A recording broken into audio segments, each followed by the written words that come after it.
All right, back with some more Rolling Stones. So the last track I checked out of theirs was this awesome jam. Apparently it was like an impromptu jam session that took part for the latter half of that track. Thought it was awesome. Blues rock starting with a really brilliant kind of almost like a jazz end to the track. Now this is much more in the direction of blues. It's actually one of the tracks that many people thought of as a return for the Stones. Apparently what I'm learning is that they did this album which was kind of taking after the Beatles. I think it was the Majestic album with them wearing these funky hats looking like wizards, and then they returned to a sound that was much more complementary to the Stones, much more blues defined sound after the single Jumping Jack Flash, which is an awesome track. So this was more in this vein. They apparently went to Brazil for a break for a period as well, where I don't know what you're taking a break from. I guess it's all the drugs and women that they're indulging in, and then return with this track. So this is the blues version, and there's apparently a country version as well. So let's check out this track. Here we go. Honky Tonk Woman by the Rolling Stones. Ooh, cowbell.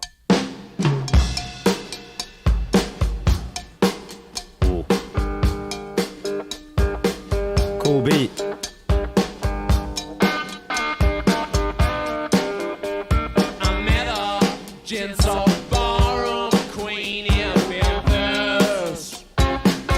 Cool effect on his voice. She tried to take me upstairs for a ride. She had to heave me right across her shoulder. 'Cause I just can't seem to drink it off my mind. It's a honky tonk woman.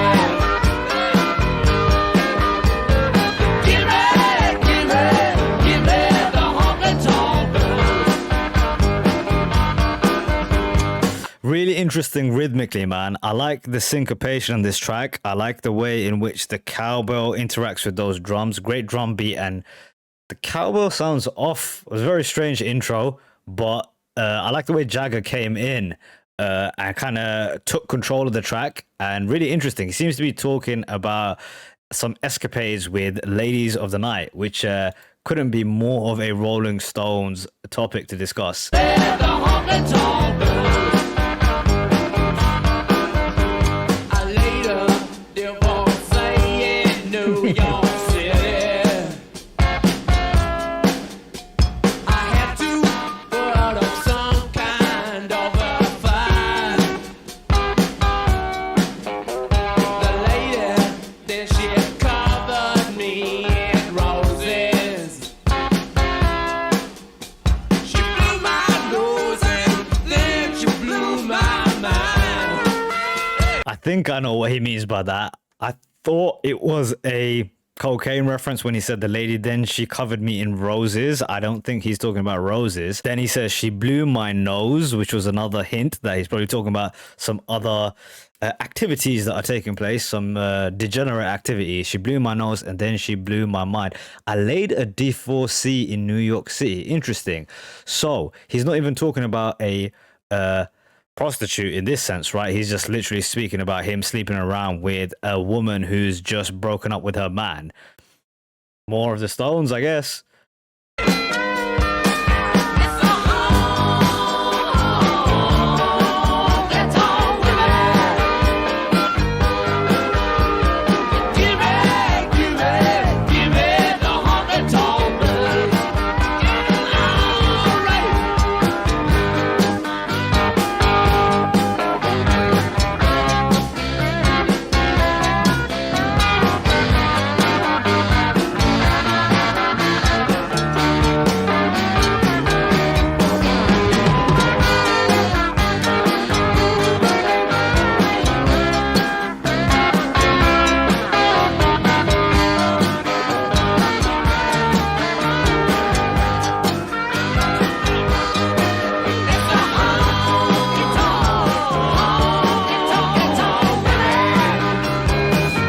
I think this track showcases one of the biggest differences I feel like with them and the Beatles is that they get a lot of additional musicians on their music.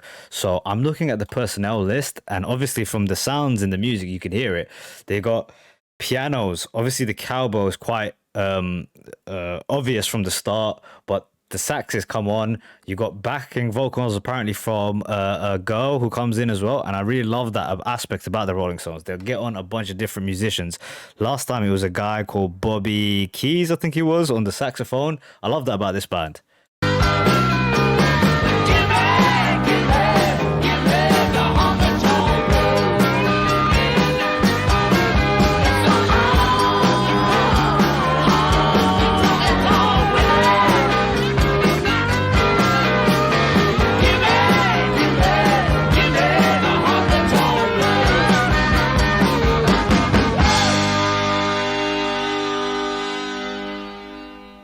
Cool track, man. A lot to like about it. I think the best part of it is probably that it is so sort of daredevil-ish, like to cover these lyrics in this sort of period in time. This was what, 68, I think.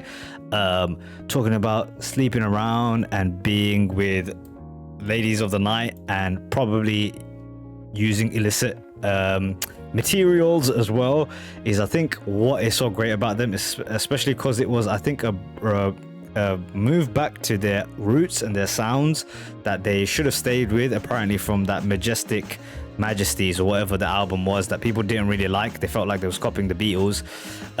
What I didn't like about it was that I think it's like middle of the road Stones. For me, their best stuff is when they really stretch themselves. Like the last track I heard, they had this crazy other half of the track. Gimme Shelter was another great track. Sympathy for the Devil is almost like going for something so much more grand. Sympathy for the Devil is telling this tale about maybe human nature through the eyes of the devil. You know, the kind of scope of the track is so much bigger, and not every song can be like that. Obviously, this is a much more radio-friendly track.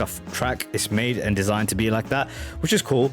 But in terms of the list of where I'd put it, it's probably like a middle of the tier or middle of the pack. Again, the rhythm section of this thing was really, really interesting. I really like that aspect of it. Cool song in general, man. Thumbs up.